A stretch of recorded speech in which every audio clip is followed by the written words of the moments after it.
everybody. Welcome and a good, happy afternoon to all of you out there watching us either live or on the recording later. Thank you so much for joining us.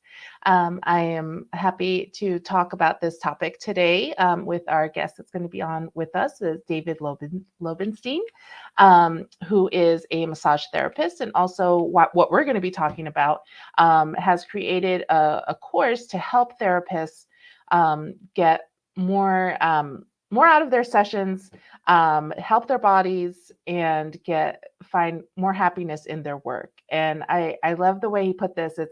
If I break it down, I think it's body mechanics, but I love it so much more than that, and can be enhancing our work as therapists and make us more excited about the things that we're already doing. So I'm so happy that he agreed to be on our show today and talk all about how he developed this program and how it can help so many of you out there, particularly our students here, learning how to use your bodies in ways that maybe you haven't been quite used to yet, and use it more effectively and efficiently. So without further ado, let's say hi to David. Hello, David. Hello, everybody. How are you, Michelle? I'm doing well. How's it going out there in the East Coast? How you doing? It's going great. It's maybe 60 degrees out here, so all right. we don't complain about that. No, I remember when I lived in upstate New York, grew up there, and the minute it rose above 45, people were in shorts and t-shirts. That's again. right. That's right. Yeah. It's like a matter of defiance. Yes. Yeah. And then even if it snows the next day, I don't care. I put my shorts on. That's right. Once you put them on, you can't go back until November, and then maybe you can get away with long pants. Yes, exactly. Well, thank you so much for coming on today and talking. And I know we've talked a little bit behind the scenes to kind of talk about how we wanted to present this information, and also hopefully have you back on too to talk about some of your other work. But I'm really excited to talk about this topic today that I said essentially is how to use your body better, how to have better body mechanics. But it's so much more than that, which I'm loving to get into that talk with it. But I want to know more about you, and tell us a little bit about how you got interested in the field to begin with, and what you practice, what you're doing, and just kind of you as a therapist. What's your story? I think of myself as a very unlikely massage therapist. I graduated from college as an English major. So I'm a big believer in the liberal arts, because it prepares you to do everything and nothing at the same time. Yes, right? Asian studies major. I don't know. There we go. Yeah. You know. So I moved to New York City and got a job in publishing, and it was great. But it wasn't enough. Like, there was an itch that wasn't being scratched. I couldn't figure out what that itch was. Yeah. I knew that I was kind of interested in sort of like where mind and body and spirit all collided. And I saw a flyer for an open house at the Swedish Institute here in New York City. And I went and I fell in love. And then I spent the next year and a half trying to justify to myself and to my parents, after having just gotten a very fancy, expensive education, why I should go back to get another degree doing this weird thing. Yeah. But they were wonderfully supportive in their own time. And I went to the Swedish Institute and graduated, I think 19 years ago. And I've been massaging ever since. And then I've been teaching for about a dozen years, I think. Yeah, maybe 15. So a long time. Yeah. So what kind of work do you focus on mostly in your practice? Right now, I'm very fortunate to just be working exclusively for myself in my private practice called Full Breath Massage here in Manhattan. But over the years, I have I've worked in spas, I've worked in chiropractors' offices, I worked at a hospice for a long time. I worked at the U.S. Open tennis tournament. And so the way I see it is the reason why this work works is because we can help anyone. So my specialty in my practice is prenatal massage, because that's what I have the most kind of dedicated training to. But I see this work as being a benefit to everybody, so I purposely work with everybody. Yeah. Some clients are more fun than others, right? Right. But We all know it. we can all benefit. And Yeah. that's what I find so magical about this work. Oh yeah, I love it. Yeah, it can fit so many different schedules and backgrounds and English majors and Asian studies majors and everything in Yep. between. Yep. So, Exactly. so how did you get into teaching? What was that? The Swedish Institute has an amazing program that's sort of like a mentor apprentice program. So basically, like a year after I graduated, they asked if I wanted to start it, and so you kind of shadow teachers and you work with them in the classroom semester after semester, learning the curriculum, but then obviously also learning pedagogical techniques to how to connect with students and make this material meaningful. And so then I started teaching my own courses. I started teaching at the Swedish Institute once I finished the apprentice program.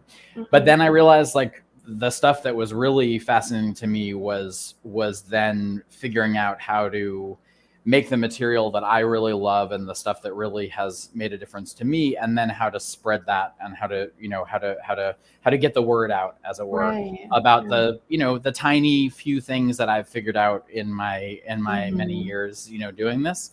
And so I started developing continuing education courses, and then have taught them first in New York City at the Swedish and elsewhere, and then now around the country. And then I also teach online. I have recorded courses, and it's fantastic. I feel like the foundational massage education that we get, right? I think for some of us it's incredible, and for some of us it's okay, right? But I think what's great is that no matter where we are at present, we're only going to be better therapists if we keep on learning, right? So, I know a lot of people are annoyed because they have to, or at least in a lot of states, you have to get a certain number of CE hours and blah, blah, blah. Yeah. And, I get annoyed too when my certification is almost up and I rush to, get my hours. But I think, like, if we can kind of shift our orientation a little bit and see continuing education as this gift that we continue to give to ourselves, right? And not to mention our clients, but it's an opportunity, and it's how we continue to evolve ourselves and stay happy in this work. So it's a real honor to be a part of that. Yeah, I love that. I love how you say that. And I kind of get a little like, why did you wait this long to get your hours for people? And they're just like, I just need 12 hours by tomorrow. I don't care what it's in. And I'm like, but you should care what it's in. You're putting money in it. And to me, it's exciting. If I could, I'd be in school every day for things. Like, I just love to learn. But I do know there's different levels of classes out there, and I've taken ones not so great. And sometimes I kind of wish I didn't spend my money on this, but it's part of the learning game too, to kind of figure it out and test. And I still learn from the ones that I didn't think were that great either, in ways like maybe this is something I don't want to do in my sessions or something like that. So did you see a need for building the pour, don't push methodology kind of thing right away when you started teaching, or how did that kind of to develop? I mean, to be honest, I didn't know it at the time, but I found the need for it right after I gave my first massage ever, right? So I graduated. I was super excited. It was, October 16th, 2004. It's a great day. Yeah. And I started giving a massage, right? And I just got like crippling lower back pain, right?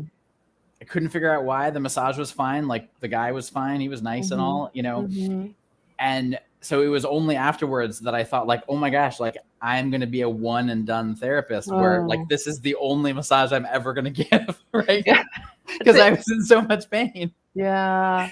So I realized eventually, after some introspection, that the only problem was that I was working too hard, right? I was caring too much. I was trying too hard, right? And so literally from that moment on, I have thought a lot about how I feel while I give a massage, right? And I've realized that the better I feel while I'm working, the better the client ends up feeling when they get off the table, and the more, beautiful magic we make in the session together. Yeah. Right. And so I think that I knew once I started teaching, and once I knew I wanted to teach my own continuing education material, that like that intersection is the thing that fascinates me the most, right? Of like, it sounds so obvious, but I think we often ignore it, right? It's like our massages only feel good to the client, or they feel the best to the client if they also feel good to us. Right. And it's easy to ignore that because we spend all of our time focusing on the client and what the client needs, right?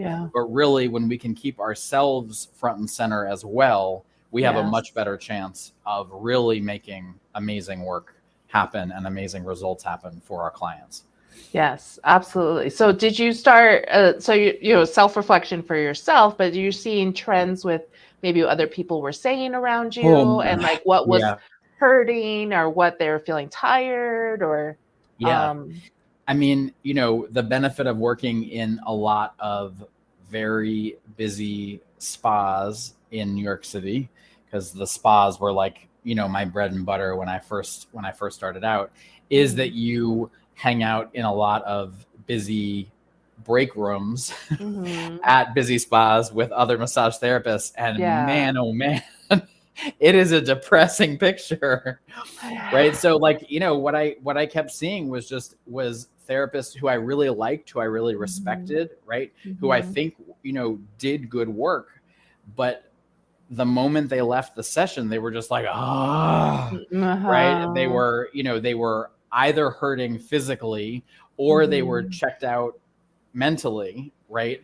And so, you know, that combination of the kind of wear and tear, overuse injuries that we get physically, but then I think just as important, the kind of the burnout that we get mentally and emotionally, right? It felt like it was like this endless cycle that all of these therapists that I was working with were on, right? And they just couldn't get out of it, you know? And, you know, they needed the money, so they picked up an extra shift, and then they hurt more after the extra shift, and blah, blah, blah. You know, I mean, we all know, right? Like I say it with no judgment, because we've all, you know, all of us working therapists have been there, right? It's just, it's a part of our profession. So like you asked, I mean, that was a big part of what pushed me to not just think about myself and what worked for me, but what might work for other people, right? Was just seeing day after day, shift after shift, right? Some version of pretty much the same story, right? Like we all have the different spots, right? Whether it's our, you know, forearm flexors, or whether it's our traps, or whether, right? Like we all have our different places where we break down, but, you know, unless we're really careful and spend a lot of time and attention, we do start to break down. And that, I think, it just felt so dispiriting to me, right? To see this profession that I loved so dearly and that I knew could have such impact, right? And that it felt like we were just like dropping like flies. You know? I know it depends on which source you look at, but I see anywhere between, you know, 3 to 7 years ish being about industry standard for people to stay in the field. And that's really sad when you think about people coming into school excited and thinking this is going to be forever. And we want to make it forever. And you bring up the mental exhaustion too. And I see people, I'm just burnt out. Like even if physically I'm okay, I just, I'm over it. I don't feel excited about it anymore. So that's really what I'd like to hear, how you make that kind of connection too with what the work you're presenting is, how we're, I guess we'll get into a little more about what the specifics, like kind of some of the suggestions you make and things like that, but how the physical changes can be bringing up these like more mental clarity or more like a reset and things like that. Was that pretty obvious in the beginning of making those changes to do that, or no?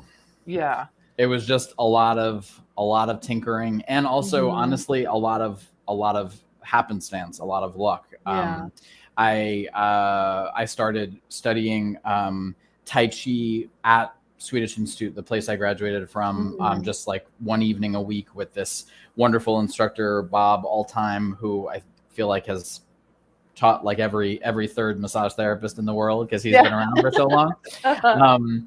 And what was fascinating to me about learning the Tai Chi form, right? Mm-hmm. For those of you who don't know, it's a martial art, right? Mm-hmm. But it's a very slow, very carefully choreographed set of movements.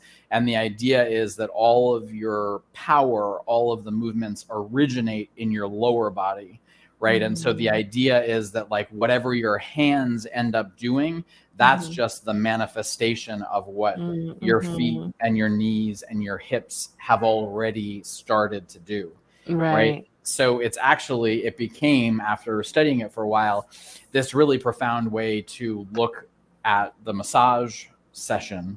Mm-hmm.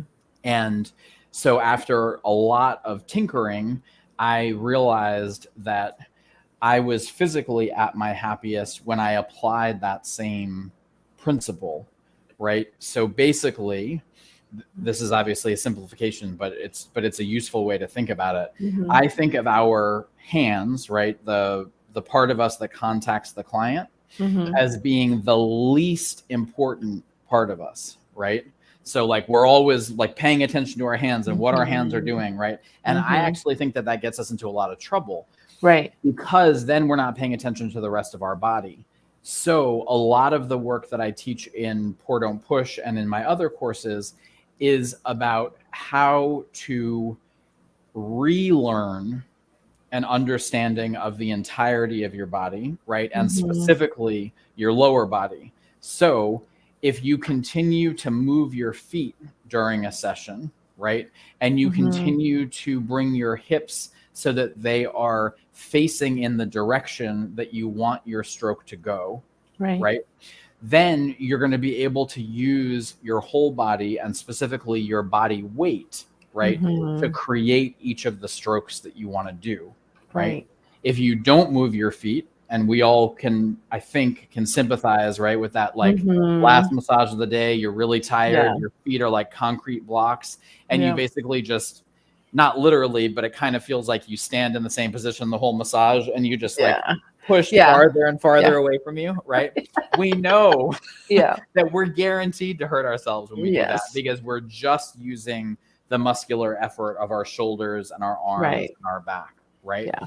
Yeah. But if we can kind of flip the script and instead prioritize an awareness of our lower body, right, Mm-hmm. then everything happens more easily. So Yeah. the way I talk about it is like the lower body is where all of our work begins, right? Mm-hmm. And then our hands are just the manifestation of, right, that Yeah. that lower body work. So it's a real kind of, mind shift, right? Yeah. Because it requires us to kind of let go of, this sort of myopic focus that we Yeah. have on our hands. Yeah. Yeah. But once we do that, and once I see therapists doing that, it's really thrilling, Mm-hmm. right? Because it's Yes. like the thing that people say most often about my classes is, oh, I didn't think massage could be this easy, right? Wow. And like Yeah. we have this really pernicious idea in our field where if we're not working hard and we're not like Mm-hmm. hurting ourselves like a little bit, right, Yeah. then Yeah. we're not doing a good enough job. Yeah. And I want to do everything I can to call bullcrap on that. Yeah. Yeah. And to get us out of that thinking, because you do not have to be in pain. You do not have to be Mm-hmm. exhausting yourself in order to give a good massage. And Yeah. in fact, we can talk about this a little more later on. Mm-hmm. Because of what we know about the nervous system, I actually think that our clients don't respond as well when we are burning ourselves out and when we are pushing every Yes. last minute. Yes. Yeah. It goes in with how I'm seeing more and more of us getting away from encouraging our clients to think that no pain, no gain thing. I'm seeing more and more of that awareness in it. And I'm so happy about that, because I feel like a lot of people is still coming in here, and here in our school, in our student clinic, people are like, I need you to hurt me, and I need it. And I like, no, that's not what massage is. It's not Yeah. supposed to be hurting. And Yeah. there's actually what you brought up the nervous system. And that's why we talk to our students about it. Like, just think about it. If you're like harassing someone so much, they're like, it's not going to be a good response. So you're bothering the nervous system so much, it's going to Right. be like, hey, what are you doing to Yes. me? And Yes. then it just becomes this vicious cycle. And so that education, not only for our clients, but for ourselves, to say like, yeah, the pain is not normal and that's not Yeah. okay. Yeah. And I do see some of our students, they're like, but they just keep asking me to go harder and harder and Yeah. harder. And so they're Yeah. trying to like push it in there and Yeah. stuff. And I'm like, no, you can't do that. But Yeah. and I know we're going to go into more detail about some of your techniques, but specifically for that, what do you have advice for students who like maybe feel they're not able to get their weight behind it as much, Yep. or they're not applying it as hard or as deeper of a Yeah. like pressure that maybe the client wants? Not that I want to Yeah. meet every client where they Yeah. think they Yeah. need to be, No, I hear but you. sometimes, like especially our smaller statured Yeah. people, sometimes they Yep. feel like, well, where am I getting this weight from? Because Yep. I don't have any of Yep. it. Yep. Do you Absolutely. have suggestions about Absolutely. that? Yeah. So this is a two-part answer, and the parts are very different from one another. The first is that if you guys haven't read it already, Pete Whitridge, in the most recent issue of the AMTA's journal, the Massage Therapy Journal, he has a article on deep tissue massage. It's a really great article. I would highly recommend. I'm in the middle of reading it right now. And one of the things that I love that he says is that clients, those clients who are asking deeper, right? A lot of times, actually what they're asking for, and they just don't have the words for it, is they're asking for touch that's attentive, right? They're asking for contact where it feels like we are really making contact, that we're really giving them our attention, right? And the only way they know how to say that is deeper, right? Because, no client has ever said to you, right, oh, could you give me more attentive touch, right? That's like not in our vocabulary, right? Right. But I think that if we give our clients the benefit of the doubt, and we think, oh, they might be really annoying and continually asking me for deeper, but actually what they need is they need to be reassured that I am taking care of them and that I am giving them attentive touch, right? So for me, that's a nice way to feel a little sympathy and empathy with my clients, rather than just being annoyed by them, right? Because the annoyance doesn't do anything, because then we just get mad and the session isn't as good, right? So that's the first part, is just kind of like reframing what they're asking for, right? But then the second part is simpler, thankfully, and it's about a different understanding of body mechanics. Okay, so I find, particularly in school, we focus a lot on kind of the particulars of individual digits and of specific joints, but I like to address the body as a whole. Okay, and in particular, and I'll see if I can demonstrate this in the limited frame of my camera here. In particular, what I find is crucial is that we work, like I mentioned a few minutes ago, with an awareness of where our whole body is. So the simplest way to put it is that we all start out wherever we are, right? Relative to the table. Let's say our feet are 6 inches away from the table. Okay, just to give a hypothetical, right? When we sink into the client, and that's not enough, just like you mentioned, Michelle, right? You even did it with your shoulders, right? What we unconsciously do is we hike our shoulders up, and then we push down as much as we can, right? The problem is that only is using the strength of our arms and our shoulder muscles, right? And especially for those smaller clients, right? We're all plenty strong, but we're not that strong. So the key is to figure out about the rest of your body. Okay. Mm-hmm. So when a client asks me for more pressure, I keep my arms and my shoulders exactly where they are. And what I do instead is I just step back away from the table. Okay. Because what's happening now, when I'm here, Mm-hmm. right, I'm whatever body weight I'm giving to my client, right, is Mm-hmm. also coming into my feet, right? Mm-hmm. So my Mm-hmm. body weight is distributed just because I'm standing and putting my hands on the client. My Right. body weight is distributed between my hands and my feet, right? Mm-hmm. That makes sense, Mm-hmm. everybody? Mm-hmm. So it's by changing the position of your feet that you actually determine how much of your body weight you're giving to your client. So when Mm-hmm. you step away from the table, right? Mm-hmm. And then you lean back into those arms, right? Mm-hmm. You have less of your body weight in your feet. And that Mm-hmm. means you're pouring more of your body weight into your arms and thus into the client, right? So that's Mm-hmm. why I call this my kind of foundational course, pour, don't push, because the Mm-hmm. idea is if we can push less, right, with our Yeah. muscles, and instead we can pour with our Mm-hmm. body weight, Yeah. right, we have the ability to work as light or as deep as each client needs without injuring ourselves. Wow. Okay. Nice. So it's Nice. pretty fun once you kind of Yeah. start to realize that just moving the position of your feet can have this big impact. And Mm-hmm. I should say it works on the other end too, right? So like for Mm-hmm. example, I worked at a spa and one of them I gave like hammam mask blah blah blah body scrub treatments, Uh-huh. right? Uh-huh. All Uh-huh. day. Yeah. And it was brutal until I realized this, right? Because you're basically standing there, you're not really applying any pressure, right? Right. So you're just standing there, right, doing Uh-huh. this, right? Yeah. And it's a killer for your back, for your shoulders, right? Even though it's Mm-hmm. not deep work, right? Yeah. Yeah. So the light stuff can be just as challenging for us physically Mm-hmm. also. But when you think about it again as just shifting your body weight, right? Mm-hmm.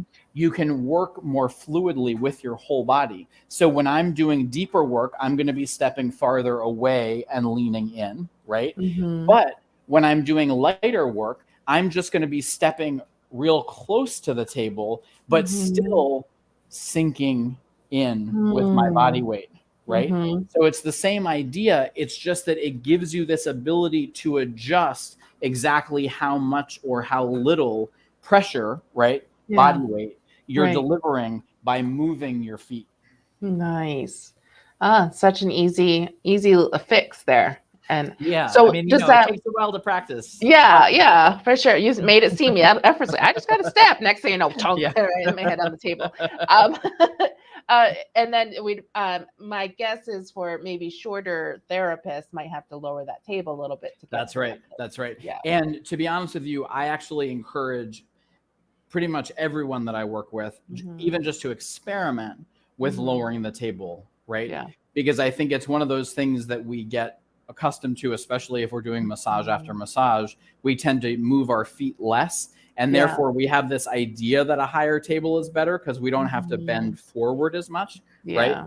But actually, when you get more comfortable working with your whole body, right, Hmm. working with a lower table is much more advantageous because it means you can bend your knees more or less, Hmm. right? You can widen your stance more or less, right? Yes. So you have all of this flexibility to work, right? Right. Depending on Yeah. what the client needs, how thick the client is, Hmm. etc. Yeah. Right? So, like for example, I don't use a hydraulic table, right? Hmm. Because my feeling is, right, like we have the best hydraulics in the world, right? And they're called our knees and our Yeah, hips, right? yeah, yeah, exactly. So do you think when people start really focusing on this work and practicing it, are they experiencing a little bit of shifts in their own body with maybe their hips feeling a little tired or their legs getting tired You at got the it. start? What? Yes. So the thing the thing that people talk about most frequently, like if I teach a day long workshop, right, at about like hour 3 or 4, people are like, my quads hurt, right? Because it shows how much in our normal work, how not how much, how little I should say, we're moving our lower body, right? So as soon as we start doing this work that is more integrative and is working with the entire body, our bodies tell us which parts we've been neglecting, right? And so what's fascinating is that there's definitely like a catch up, right? That the legs need to do in order to just remind themselves, right, that they, that our legs can move in this way, right? And then, what's so interesting is like all of our lower body musculature is stronger, right, than all of our upper body musculature, right? Like we can lift and push and whatever more with our legs than we can with our arms. So we know this anatomically, right? And yet we still get caught in this trap of thinking like, no, my shoulders are going to make me the best massage therapist in the world. But they are not. They're just going to make you a burnt out massage therapist. Yeah, it's good you say that, because I do tell students when they're like, can I raise the table, please? It's too, my hips are bothering, my knees are bothering me. I said, you'd rather have that right now as you're getting used to this than your shoulder busting out any faster. And so no, you are saying the exact right thing. And what's interesting too is that it's just a little learning curve, right? Like once you start working with your whole body, obviously your quads adjust and they get a little bit stronger and they stop burning, right? And then the amazing thing is that then, right, your shoulders and your neck don't feel like, bricks at the end of a session. There you go. Yeah, exactly. What about if people come in with like a knee problem or a hip problem or something? Do they have to make adjustments, or do they take more time to get there? Or so it's an interesting question, and it's one, sometimes a therapist will start my courses and then are really worried, right? Because they say, oh, well, I had a knee replacement 5 years ago, I'm not going to be able to do any of this, right? And so what I have found time and again is that some movement is better than no movement, right? And too often in our typical work, right, we do the no movement version, right? And so I think what happens is that for all of us, but especially if you've had a surgery or a knee replacement or a hip replacement, right? And you just kind of get into your routine and you do the same thing over and over again, and you're not moving that much from your hips or from your knees, right? Then the thought of that movement does seem really daunting, right? But as soon as you start to do it, right? Even if you don't have as much range of motion, right, as you did before before you had the replacement or the surgery, you still have at least a little bit, right? So you start with what you have, you start with the range of motion that's comfortable for you, and then you just slowly build on that, right? But it's one of those beautiful examples of positive reinforcement, right, where your body as a whole feels so much better, right, when you're using your whole body, right? That then you get encouragement to, oh, maybe I can bend a little more in my knee, right? Oh, or maybe I can rely on this hip, even though I've always thought it's like my problem hip because it was replaced, right? And so I think it's like this kind of slow adjusting to this new possibility, right, can actually be really beneficial, right? Not just to that joint, but also just to the way that we think about our bodies. Yeah. I was going to say almost like maybe we're so hyper focused on that one spot that's been causing us problems that now we're balancing out and everybody gets to play a role now. So it's taking off pressure off of that bad spot. And maybe that's actually in the long run going to show better for them. Absolutely. And I think what you just said is so right. It's like all parts of our body have a role to play, right? And so I feel like the best chance we have to love our work for a long time is to honor that, right? And is to really use all of the parts of our body, right? Rather than, just our shoulders and our hands. And I think it's like my hope is, in addition to learning some like fun techniques and some fun ways to use your body, that ultimately with my courses, you just remember that your body is wonderful, right? Yeah. And like, we take so much time caring for our clients, and at the same time, we can be kind of mean to ourselves, and we can, think about the amount of time that us therapists spend complaining about how our bodies are breaking down, or, right, all the terrible things we're doing to them, or all the good things we should be doing to them, but they're not, but we're not, right? Yeah. Like, I don't know. I mean, I start every class by saying, like, take an easy breath and acknowledge that you are here and your body is doing the right thing because it has brought you here today.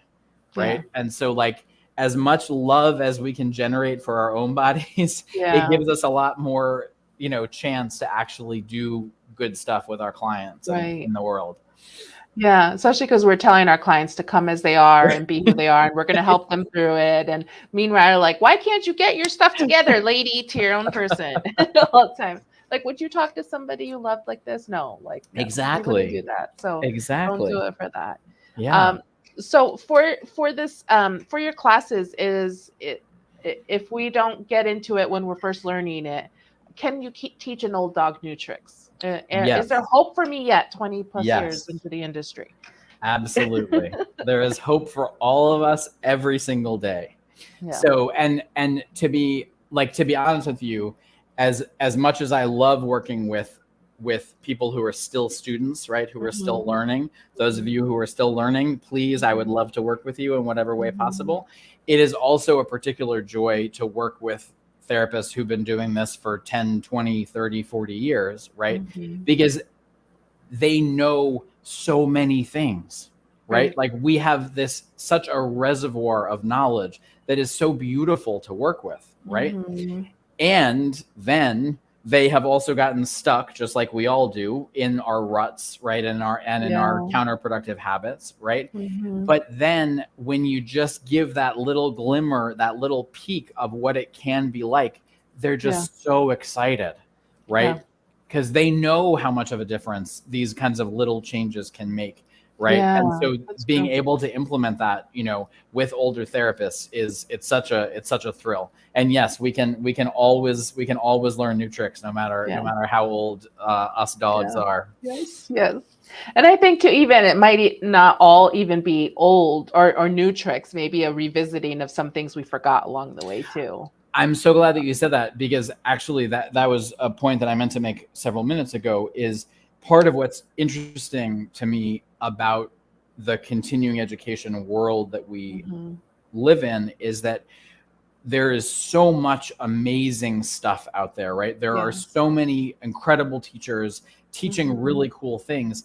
We have this instinct that we want to like learn like the newest and the fanciest and like the coolest new stuff and like, interesting new concepts and techniques and blah, blah, blah, which is all great. And I want to do that too. But I find all of that stuff is better when we actually also pay attention to just the simplest, most basic things, right? Just like you said, it's like we already know how to use our body weight, right? Because it's what we do as kids when we're little and we're not that strong, right? We use our body weight to do everything, right? It's just that we get out of the habit of it as we get older and as we get into our heads, and as we have this idea about doing effleurage and petrissage, and we're really focused on the specific idea of it, right? And we lose that connection with our whole body. And so this is, my courses, I teach new techniques like strokes that you probably haven't done before, but underneath all of it is you will be happier and your clients will be happier if you pay more attention to the most basic things. Right. You can only build on a strong foundation. Exactly. So, Exactly.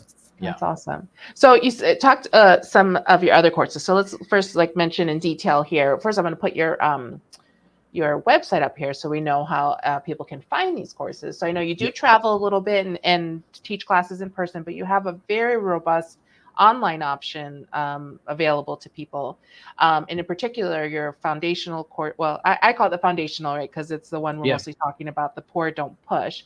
And so remind me, that was a 16-hour CE? 14, yep. 14. Okay, Yep. 14 hours Yep. CE. And so going into, and I haven't had all time to go deep into it, but I've already gone through like the manual, the delivery of your content, I have to say, is very, very exciting and straightforward and beautiful and very easy to navigate. So just that alone makes it a great class. Sometimes I'm like, where am I going? What's happening here? So already great enhancements to what you're learning.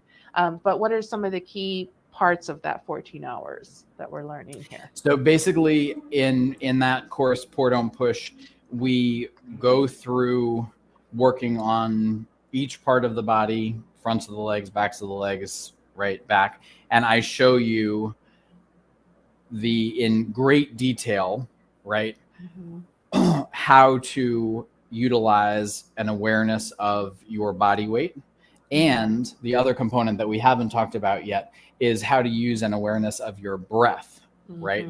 So I see those two things, the body weight and the breath, right, as being the keys to staying happy in our own bodies as we're making the client feel happy in their body, right? And so we go through step by step, stroke by stroke. And one of the things I really love about that class is that I worked with several other therapists to film it. So you get to see me demonstrating stuff, right? And you can practice along with me on the other side of the video screen. But then you also get to see therapists just like yourself practicing these things for the first time. And then I give them suggestions and feedback, right, as they are practicing. And so it's, it is only a video. You're not in the classroom with me. And that's too bad, because I'd love to be in the classroom with you. But it does mean that you have that feeling of what it's like to be watching, getting feedback, getting suggestions, as you're learning these things. So it's awesome. It's a really fun one. Yeah, that's really, really cool. I love it. And I haven't mentioned, I have to shout out to Troy, one of our students here at ASAS, who was working on his case study for his whole program on self-care and how to encourage therapists to have longevity in their careers. And so he really spoke so highly of finding your course and working with you, and you've been so helpful to suggest which course to take and being great along the way. But I have to give a shout out to Troy for giving us our connection here and for advocating for us to introduce this to our students and be able to offer me a little incentive for them to go further with this and get that information from your website too. So we'll follow up with our students too about some of the things we talked about behind the scenes to help them with some little discounts and such for those courses. So that's very, very, very kind and generous of you for that. And the breath part too, I wanted to mention, as soon as you said that, I started noticing I was holding my breath again. And I realized I do that, and you're in the middle of work and you're focusing on the other things. It is, you forget sometimes. You're like, wait a second, I haven't taken a deep breath in probably, I don't know, 5 years. When you're just like, wait, when's the last time I took a breath? I'm like, that's why I'm lightheaded. Oh yeah. So that part I think is often forgotten too. And so sometimes I think particularly when we might be learning something new, when I'm trying to figure out how my hands are moving, and now you're telling me now I have to figure out where my feet are going, and now you're telling me I have to figure out how I'm breathing. How does particularly a newbie here try to manage all that without getting frustrated or losing focus, or what do you have tips for them? Yeah, it's just the beauty of the breath is that it's always there, right? So if you screw up this breath, the next one is right behind, right around the corner. So, this is an incredibly important question, right? And my feeling is that I'm only doing my job right as a teacher if I confuse you at least a little bit, right? Because I feel like it's in that space of uncertainty that we really can grow and explore new things, right? Rather than just remind ourselves of the stuff we already know. Love that. So I think the most important thing is that being confused is good, right? It shows you're really learning. Yeah. And so my feeling is with all of my courses that these ideas, we just layer them slowly one at a time, right? Mm-hmm. And some of them, right, one of you will figure out the breath component really quickly and then have a heck of a hard time figuring out about your feet. For other students, it'll be the reverse, right? Yeah. But the idea is like we're just slowly gathering these different ideas, right? And building them on top of each other. So there's no wrong way to do it, right? Yeah. As long as we are easy on ourselves, right? And we forgive ourselves and we know we're going to screw up as we're learning stuff, right?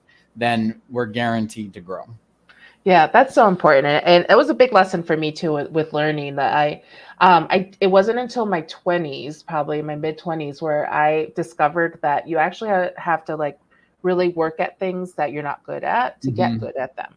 Yep. And I just kind of always assumed, or I guess I realized at that point that all my life I kind of figured you were good at something or you weren't. So move along from the things you're not good at and just focus on the ones you're good at. And then I'm like, wait a minute, how do people who are not good at do it? And then it sounds kind of like simple and like, what are you talking about? But honestly, that's my big confession. It wasn't until my 20s where I really said, oh, I have to spend more time on that now because I don't understand it as much. And then I can too do well in it as well as other people who are good at it. Yeah, so, exactly. And in addition, I mean, at least my experience is that those things that you're not good at and that you commit to learning oftentimes are actually the things that are the most satisfying. Yeah. Right. Like, I'm 46. I learned how to ski for the first time, like a couple months ago, because now I live up in Vermont and my 6-year-old is like, wait, Dad, you don't know how to ski? So I was like, oh, I guess I have to learn how to ski. And it was an incredibly humbling experience. And I have some remarkable bruises around my greater trochanter. Right. But wow, like it is so satisfying. I am an old dog and I can learn new tricks. And that's a really cool thing to know.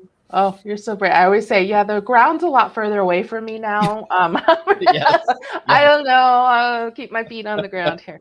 Bravo to you. I love that. That's awesome. That's so great. What are some of your other classes that you do have on your available on your site? Sure. So these are available on my site, and I also teach all of these in person too. So I have a really fun course called The Solution is the Sides, which is all about techniques for working on the lateral musculature of the body. So like from the scalenes, like all the way down to the peroneals of the calf.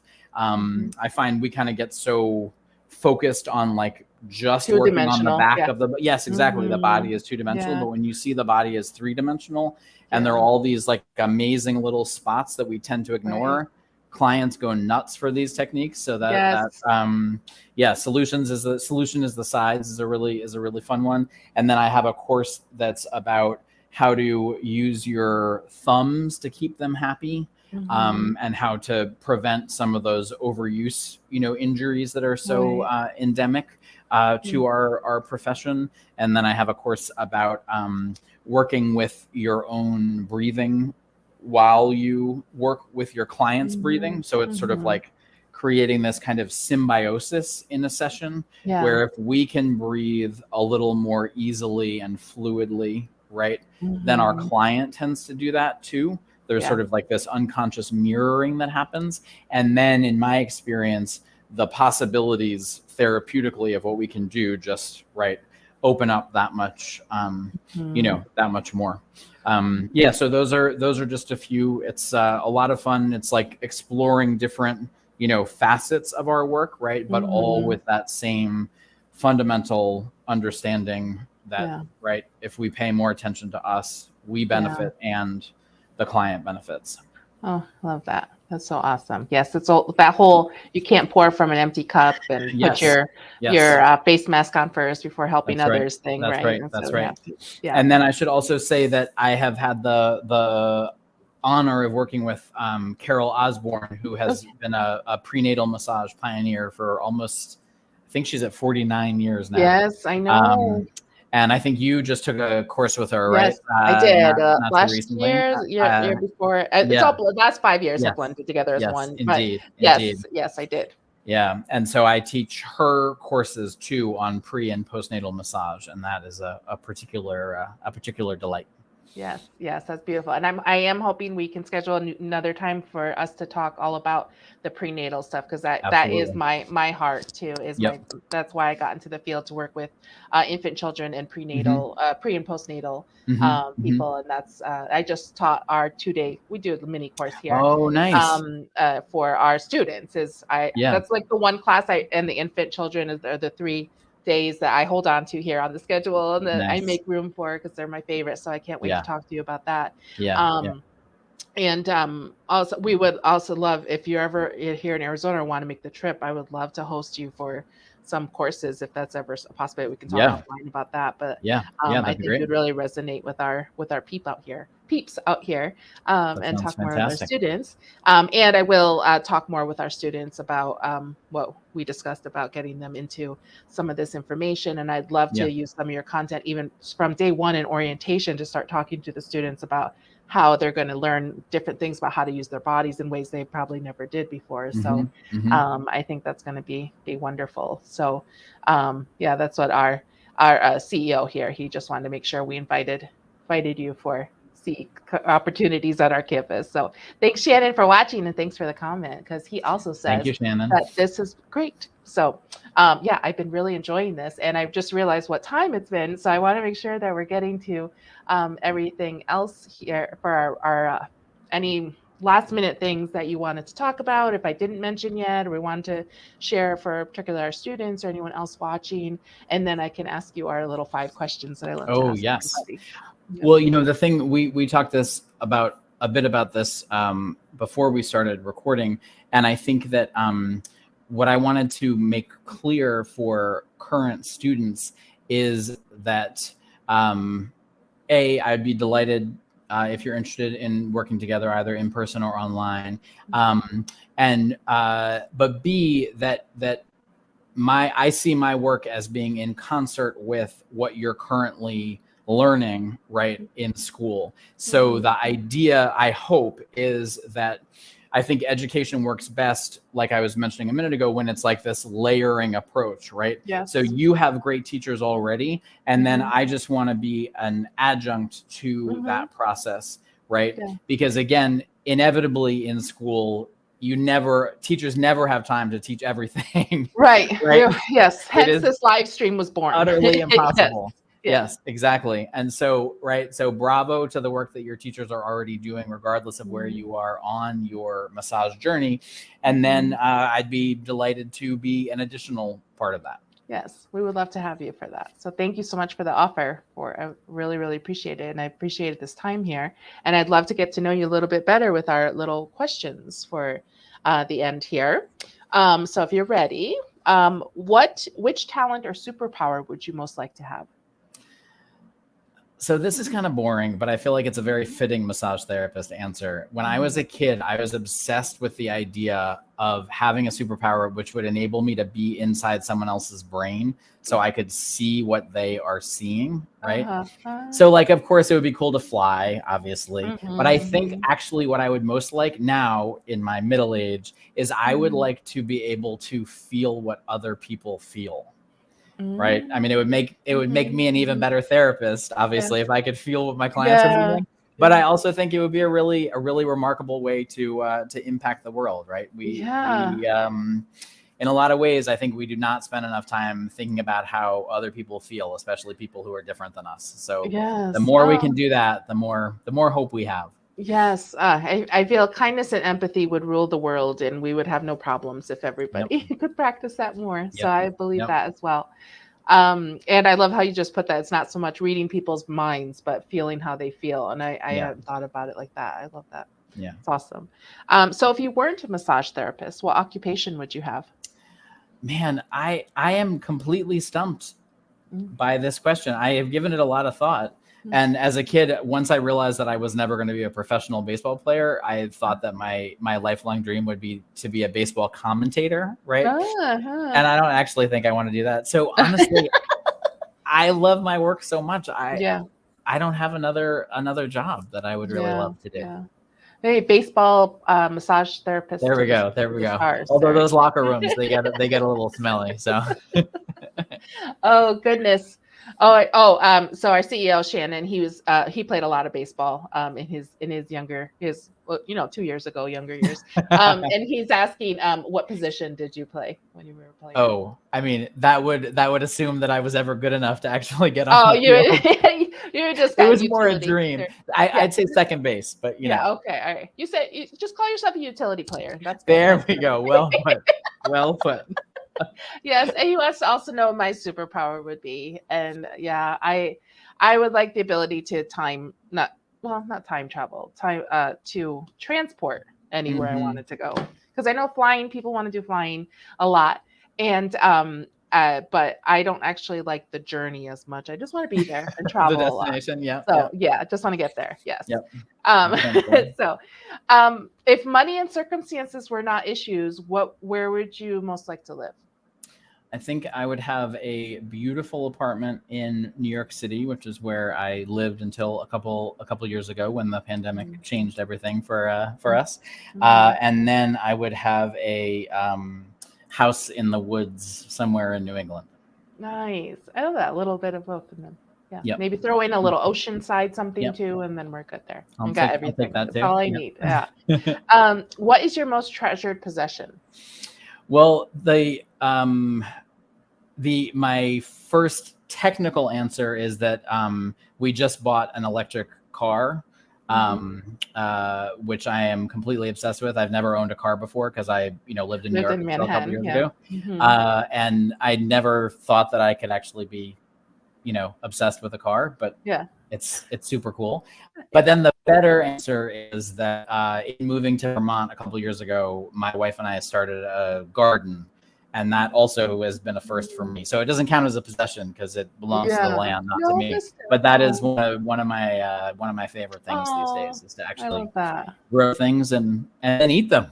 Yes. Oh, about benefiting from the fruits of your labor, Yep, that's quite right. literally. That's right. And then last but not least, what would you tell your 18-year-old self? So I think I would tell my 18-year-old self to not worry about studying so much.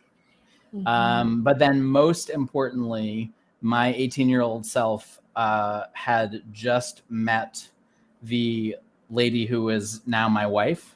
So I would tell him that he's doing something right. Yeah. Oh, like make sure that she hears that. Yeah. It's for her later. I love that. Thank you so very much for answering those questions and for being a guest today. And there's the website again, which I assume has contact us kind of thing in Yes, there. but if you guys do want to get in touch, obviously you can go to the website and you can get and communicate with me through the website. But you can also just email me. It's just David at and then the website bodybrainbreath.com. So David at bodybrainbreath.com. Whatever's easier for you. I love that. Yeah. Thank you so very much for that, and thanks for talking. And we'll see you hopefully soon with some prenatal chat. I would love to do that very soon whenever we get a chance. So everyone else, thank you so much for joining, and we'll see you next time on the next live stream. Thanks, everybody. Thank you, guys.